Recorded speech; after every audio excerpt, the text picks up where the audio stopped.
হরে কৃষ্ণা। স্বাগতম প্রিয় ভক্তবৃন্দ। আপনারা দেখছেন সনাতন চেতনা। আগের পর্বে আমরা শুনেছি ধৃতরাষ্ট্রের প্রশ্ন। আজ তার উত্তর দিচ্ছেন মহাজ্ঞানী সঞ্জয়। এই শ্লোক থেকেই শুরু হয় কুরুক্ষেত্র যুদ্ধের প্রত্যক্ষ বর্ণনা। শ্লোক পাঠ। সঞ্জয় উবাচ দৃষ্ট্বা তু পাণ্ডবানীকাম ব্যূঢ়ম দুর্যোধনস্তদা আচার্যমুপসংগাম্য রাজা বচনম আব্রাবীত। সহজ অর্থ। সঞ্জয় বললেন, পাণ্ডবদের সুশৃঙ্খল ও সুসজ্জিত সেনাবাহিনী দেখে রাজা দুর্যোধন তখন তার গুরু দ্রোণাচার্যের কাছে গিয়ে কিছু কথা বললেন। খেয়াল করে দেখুন, পাণ্ডবদের সেনাবাহিনী দেখেই সে সোজা চলে গেল গুরু দ্রোণাচার্যের কাছে। কারণ যে নিজের শক্তির ওপর বিশ্বাস রাখে না, সে সবসময় অন্যের আশ্রয় খোঁজে।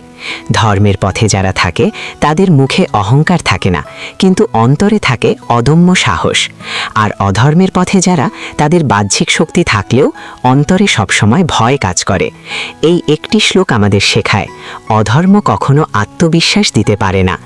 জীবনের সাথে সম্পর্ক। আমাদের জীবনেও ঠিক এমনটাই ঘটে।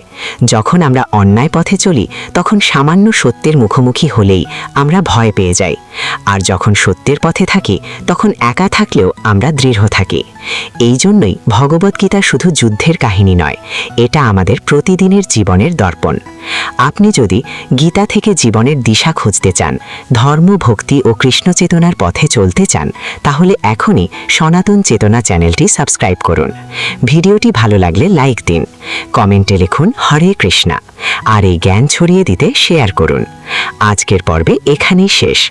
পরবর্তী ভিডিওতে আমরা শুনব দুর্যোধনের মুখে বলা প্রথম কথা, ৩ নম্বর শ্লোক।